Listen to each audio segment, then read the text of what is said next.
एक बादशाह था, शान व शौकत, तख्त व ताज, लश्कर व फौज, मगर दिल में गुरूर था और दरवेशों से सख्त नफरत।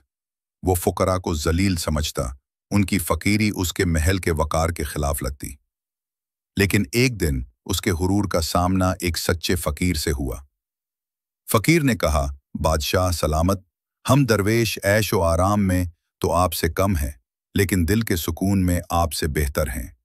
आपके पास फौजें, खजाने, गुलाम हैं, हमारे पास सिर्फ चादर, सबर और अल्लाह का नाम, लेकिन मौत हमें एक जैसी आएगी और कफन में जेब नहीं होती। ना आप कुछ ले जाएंगे, ना हम कुछ छोड़ जाएंगे।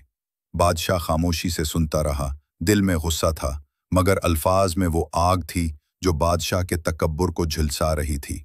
जब बादशाह ने फकीर को खामोश होने को कहा, तो फकीर ने मुस्कुराकर आखिरी जुमला कहा, ए बादशाह, तुझे भी एक दिन तख्त छोड़कर कफन ओढ़ना पड़ेगा, तो फिर तेरी बादशाही से हमारी फकीरी बेहतर नहीं। फकीर के कपड़े चाहे फटे हों, मगर उसका दिल जिंदा होता है। वो नफ्स को मार कर जीता है, और तो नफ्स के हाथों हारा हुआ बादशाह है।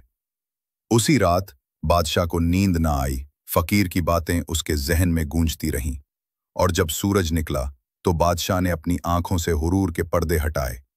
वही बादशाह जो फकीर को देखना पसंद न करता था, आज उसी फकीर के कदमों में बैठा रो रहा था। ए फकीर, तूने मुझे दिखाया कि मैं कितना खाली हूं। मैंने दुनिया कमाई मगर दिल खो दिया। तूने कुछ न पाया मगर सब कुछ हासिल कर लिया। कहते हैं, इस दिन के बाद बादशाह बदल गया। महल्लात के दरवाजे मिस्कीनों के लिए खुल गए। सोना, चांदी, हुरूर सब जमीन पर रख दिया गया, और बादशाह ने फकीरी सीख ली। बादशाह हो या फकीर, कब्र में सब बराबर होते हैं, कफन में जेबें नहीं होती। लेकिन कुछ लोग अपने किरदार, आजिज़ी और सच्चाई से ऐसी खुशबू छोड़ जाते हैं जो सदियों तक महसूस की जाती है। चंद दिन गुजरे, बादशाह हर शाम फकीर के पास बैठने लगा। महल की बजाय अब उसे फकीरी की महफिल अच्छी लगती थी। जहां जिक्र था, सादगी थी, सुकून था। दिन गुजरते गए।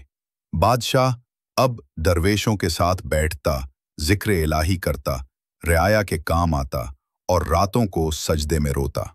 बादशाह ने अपनी जिंदगी की राह बदल दी। महल के दरवाजे यतीमों, गरीबों, मुसाफिरों के लिए खुल गए। रात को तन्हाई में अल्लाह के हुजूर आंसू बहाने वाला अब दिन में रियाया का खादिम बन चुका था। वो जो कभी गरूर की अलामत था, अब आजिज़ी का निशान बन चुका। बादशाह ने कहा, ए फकीर, तू मुझे बता, असल सुकून क्या है? क्या दौलत के बाद भी दिल बेचैन हो सकता है? फकीर मुस्कुराया और नरम लहजे में बोला, बादशाह सलामत, सुकून दौलत से नहीं, दिल की सफाई से मिलता है। जब इंसान का नफ्स खामोश हो जाए तो अल्लाह की आवाज़ सुनाई देती है। असल खजाना वही है। एक रोज़ बादशाह ने फकीर से कहा, ए दरवेश, मेरी सल्तनत बदल गई, दिल बदल गया, पर क्या अल्लाह मुझे माफ़ कर देगा? क्या मैं उसके ख़ास बंदों में शामिल हो सकता हूँ? फकीर ने खामोशी से आसमान की तरफ देखा, फिर कहा, जब तक इंसान को अपने गुनाहों पर शर्मिंदगी हो, वो रब के करीब है। जो रोकर मांगता है वो कभी खाली नहीं जाता। बादशाह सलामत, तुम्हारी सच्ची तौबा तुम्हारी सबसे बड़ी बादशाहत है। वक्त के साथ लोग उसे फकीर बादशाह कहने लगे, जिसने दुनिया की सल्तनत को छोड़कर दिलों की सल्तनत हासिल कर ली। लोग उसके दर पर मशवरा लेने आते, दुआएं करवाने आते और उसे वली अल्लाह मानने लगे। सालों बाद जब बादशाह उस दुनिया से रुखसत हुआ, उसे ऐसे ही कफन में लपेटा गया जैसे किसी फकीर को न सोने का ताज साथ गया, न तख्त, न खजाना। दौलत, ताकत, हुकूमत सब आर्जी हैं। असल कामयाबी वही है जो अल्लाह के करीब करे और लोगों के दिलों में जगह दे। बादशाह हो या फकीर, आखिर में सिर्फ नेक अमल बाकी रह जाते हैं, और वही क़यामत के दिन तख्त होंगे। एक दिन वो फकीर बादशाह खामोशी से इस दुनिया से रुखसत हो गया। ना शोर हुआ, न जुलूस, बस कुछ पुराने दरवेश खामोशी से उसके जनाजे को उठाकर कब्रिस्तान ले गए।